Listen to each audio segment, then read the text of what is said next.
Hey, and welcome back to my channel. In this video, we're going to be talking about a question that is kind of common, even though I don't think it should be, but you might have heard it, particularly if you are in grad school. And that is, are you a qualitative researcher or are you a quantitative researcher? All right, now, recently this question popped up for me again, where somebody asked me what I valued more, qualitative or quantitative.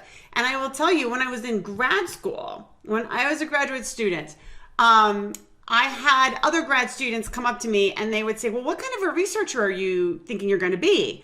And I would say, I don't understand that question, because I didn't. And they said, well, you're going to be a qualitative researcher or are you going to be a quantitative researcher? And I didn't really understand that either. Why did you have to pick a side, right? But it was a really common question that I got as a doctoral student. My understanding is doctoral students are still getting this question today. And someone just asked me about it like a week or two ago. So when I was in grad school, I took this question that I was getting asked repeatedly to my advisor. And I said, everybody keeps asking me, if I'm going to be a qualitative or a quantitative researcher? And I don't know. What am I supposed to answer? Who am I supposed to be when I grow up and get my PhD?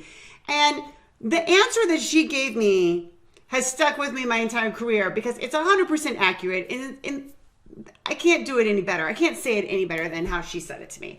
And basically it is this: you are not a quantitative researcher and you are not a qualitative researcher. You are a researcher. Okay. Now, little side note here. Sometimes your research may fall more into one camp than the other, right? And I'll talk about that in a minute.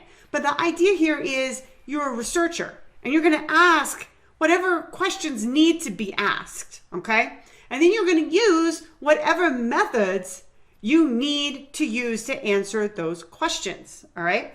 So, and sometimes that's going to be quant, sometimes it's going to be qual, and sometimes it's going to be a mix of both, right? But that research question drives your methodology. Your methodology shouldn't be driving your research question. Okay. So, as I said, sometimes you may find that you fall more into one camp than the other. You may naturally gravitate towards asking questions that utilize quantitative methods or that utilize qualitative methods, right? That's fine. There's nothing wrong with that. But I think the bigger picture here is like this understanding that both methodologies are valuable, right? Quantitative can tell us particular things about the world and help us understand things in ways that qualitative can't, and vice versa, right? So they both have their strengths, they both have their limitations, and they both have something of value. Now, that said, as a researcher, I have found myself predominantly in the qualitative research camp. Because those are the kinds of questions that I ask. And I will admit I can be a little more comfortable with that. But I do have basic quantitative knowledge. I have done mixed methods research. I can do t-tests. I can do analysis of variance. I know what a confidence interval is, even if I can't say the word confidence. Right? There are things I know and can do.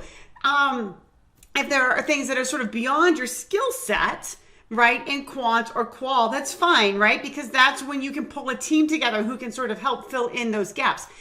We're not always going to be experts at every type of methodology, right? I think some people tend to be stronger in one camp than in the other.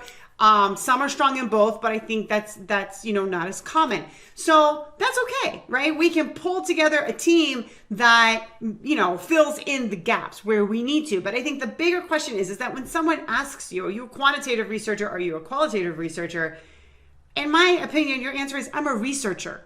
Okay. And even if I ask, right, a question that uses a particular methodology that I don't have a strength in or feel uncomfortable, right, with, that my knowledge might be a little shaky, then I can get somebody else to join my team and advise me on that, or serve as like a co-PI or whatever, right?